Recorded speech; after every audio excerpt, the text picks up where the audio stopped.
Let's rev it up! Because I am sure hungry for one. Help! Help! What's up, guys? This is Dirty Yugi from Dirty Yugi and the Boys, and today we have Andy. And Andy, what have you been playing the past few weeks? Not Phantom Knight, but I've been playing Fish. all right. Now, how have you been doing?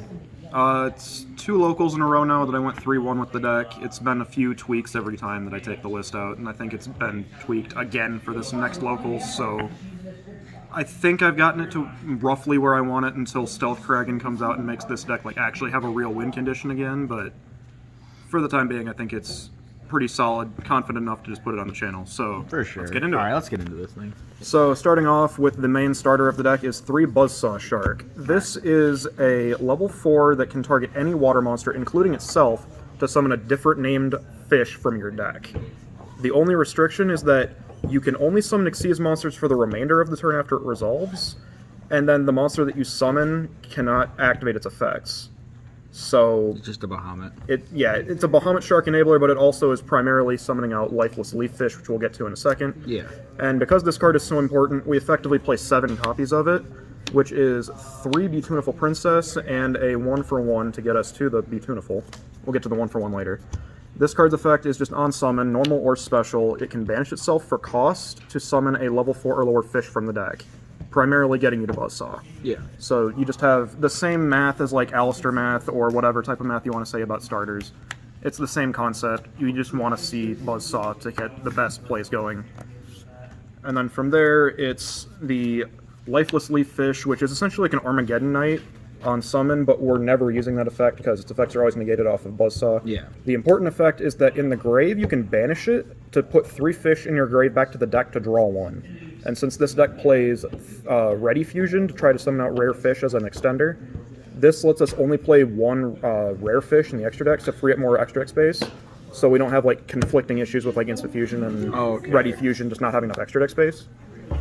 The only other one of is 1 Lantern Shark. This card is specifically to fix some of the clumpy hands where you have too many normal summons, like a Buzzsaw and a Tuna, because you can summon Tuna, banish itself, summon Lantern from deck. This one's effect is similar to Buzzsaw, where it locks you into Xyz, and they both have the effect that they can be level 3s or 5s for water Xyzes as well. But you mainly just use it as a way to go normal summon, banish, summon out Lantern, Lantern special Buzzsaw, Buzzsaw target Lantern, and you get more level 4s out of your deck. So is this kind of like Brotar, where if this targets itself and I ogre it, is it still resolve or no? It's like Brotor in the sense where if it targets itself and it gets ogred, it's not going to resolve. So you Okay. typically try to target not Buzzsaw if possible. Nah, I don't know who's playing ogre, but Right, yeah, you know. just So just then good things to know. the only other fish that's not just like generic level 4 extenders that all do the same thing is Xyz Remora. A lot of people have to read this card over and over and over again. So this card's effect is that you detach 2 materials from an Xyz monster you control. Typically it's going to be the Drill Driver Vespinado, to summon itself from the hand, and then 2 fish after this resolves from the graveyard. And that can be the same materials you detached off the Xyz monster. The restriction is that those monsters you revive back will only be able to be used for water Xyz summons, but that's more Bahamut Sharks, that's Abyss Dweller, there's plenty of things you can do with That's that. a big Abyss Dweller. Yeah, too. it's a big Dweller because everything's water, so they're all 22s. Going on to the generic water extenders that are level 4s, Shithana, its effect is basically irrelevant other than if you control no cards or no non-effect, or only non-effect monsters or no monsters, you can special from hand. It has a marginally useful effect if you like Ready Fusion to summon out rare fish and then let it die in the end phase by its own effect. This can then banish because a non-effect monster was destroyed to summon back that monster and then non-target and blow up a monster, but that's never come up once. Yeah. It's so specific. It's just a level 4 extender. 3 Silent Angler. This one directly conflicts with Xyz Remora, but it's just another free level 4 summon if you control a water. There's not much else to say. You just need access to Bahamut Shark, Buzzsaw Shark stuff. And then the last one, which hopefully we will cut in the future when I think it's Stealth Sea Nettles or Silent Sea Nettles this comes card's out just with a Stealth neg. Dragon. This is White Stingray. You discard a water to special it from hand. It's more extenders, it's just more consistency. It's a fish, so it's still able to be revived off of the Remora. It's the best close alternative that we have in the current TCG metagame. And that rounds out the monsters.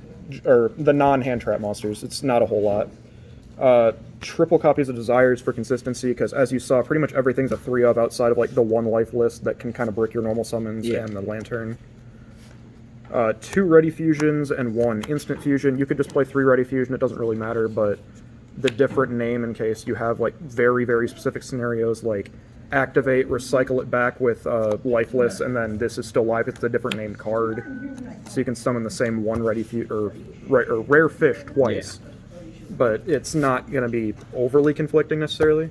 It's just more level 4 water extenders. 1 for 1, which summons out the Butuniful. We talked about that earlier.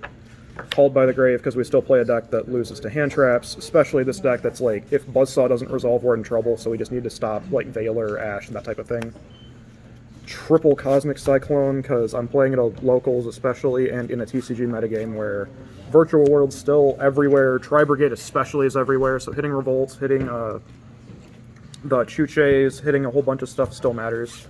Eldritch is also in a lot of this locals. Yeah. And then the rest of it is just generic hand traps for filling space, like 3 Ash, 3 Veiler, and 3 Impermanence. No, I didn't ask, but is this 40 cards, Andy? It is 40. Alright, I can always count on you. Yeah, you can. Extra deck is triple Bahamut Shark. This is the card the deck is built around, and yes, you do go through 3 a game quite often. Yeah. You summon out a rank 3 or lower Water Xyz monster, and the primary one you're summoning most of the time is the 2 Totally Awesome. I think most people understand how this just recycles Buzzsaw, and Buzzsaw is a 1-card starter. You just get to keep recycling for free 1-card setups. What I don't understand is why one's first and the other one's not. Hold on. Relax. For the other stuff, we have the other target that's not Toad for the Bahamut Shark. This is being played as our rank 3 of choice because it's a fish that we can put back with Lifeless to get a draw. The only purpose is to have this be summoned over top of it, Full Armor Blackray Lancer, because this and Bahamut Shark are both level 4 or rank 4s that are non-numbers, so you can use a single Bahamut Shark to establish the F-Zero package. Yeah. So this is still just a way for 2 Bahamut Sharks to result in Toad plus F-Zero, or double Toad F-Zero if your opponent doesn't hand trap you in any way. It's still just, it's so much disruption that most decks just can't keep up with. Backed by a hand trap. Backed up by hand traps. Vespinado, because some of the Xyz Remorse setups require us to play this, and in pinch scenarios and grind games. Bahamut bringing out Toad, and then you just summon Vespinado over the Bahamut that can't attack, and you just have 4,700 worth of pressure. Yeah. And then being able to attach the 2 to summon Xyz Remor is, I think that's cool. Yeah, it's a big deal. You need to play this.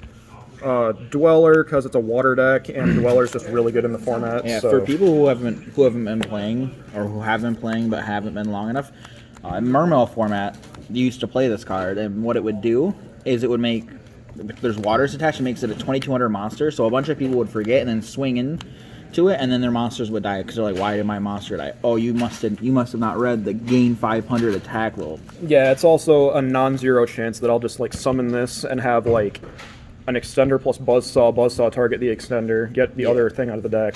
The Buzzsaw's on 21, this is on 22, and you're just pushing for a lot of damage. Yeah. Then the next part is the Shockanine Borbo Zeus package, because we do play a deck that struggles to out-Dragoon if we don't play this package. This used to be some other stuff, like this used to be a Tornado Dragon and a number 101, because 101 lets you use the water restriction from Xyz Remora to still be a Zeus enabler, but the payoff of a 2-material Zeus as opposed to just making 4-material Zeus this way is not as high. So we might as well just have the Dragoon out, where we can activate Zeus, they negate with Dragoon, and we chain the second activation of Zeus to still out it. Yeah. And then the last extra deck slot is the 1 rare fish for our Ready Fusion target. Best card.